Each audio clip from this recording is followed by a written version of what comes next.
गोष्टीचं नाव आहे उंदराची टोपी. एक होता उंदीर मामा. रस्त्याने जाताना त्याला मिळाले एक फडके. फडके घेऊन तो गेला धोब्याकडे. धोब्याला म्हणाला, धोबी दादा माझे फडके धुवून दे. धोब्याने फडके धुवून दिले. मग उंदीर मामा गेला शिंप्याकडे. शिंपी दादा मला एक छानशी टोपी शिवून दे ना. तिला रंगीत गोंडेही लावशील का?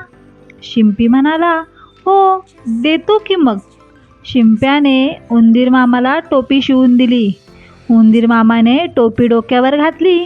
एक ढोलके घेतले. ते वाजवत तो गाणे गाऊ लागला. राजाच्या टोपीपेक्षा माझी टोपी छान. राजाच्या टोपीपेक्षा माझी टोपी छान. डुम डुम डुमा. राजाने हे ऐकले. तो शिपायांना म्हणाला, जा रे त्या उंदराला पकडून आणा. शिपायांनी उंदीर मामाला पकडले.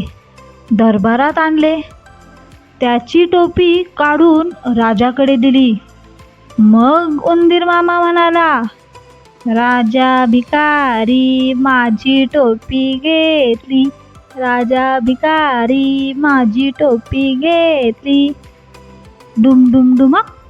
हे ऐकून राजा खूपच रागावला. त्याने उंदराकडे टोपी फेकून दिली. उंदीर मामाने टोपी पुन्हा डोक्यावर घातली व तो गाणे गाऊ लागला. राजा मला भ्याला माझी टोपी दिली. राजा मला भ्याला माझी टोपी दिली. डुम डुम डुमक डुम डुम डुमक. हे गाणे गात तो राजवाड्यातून निघून गेला. तर मित्रांनो, या गोष्टीचं तात्पर्य असं की शक्तीपेक्षा युक्ती श्रेष्ठ. उंदराने स्वतःची शक्ती दाखवण्यापेक्षा, त्याच्याकडे तर शक्ती नव्हतीच, पण शक्तीपेक्षा त्याने डोकं वापरलं आणि राजाकडून टोपी परत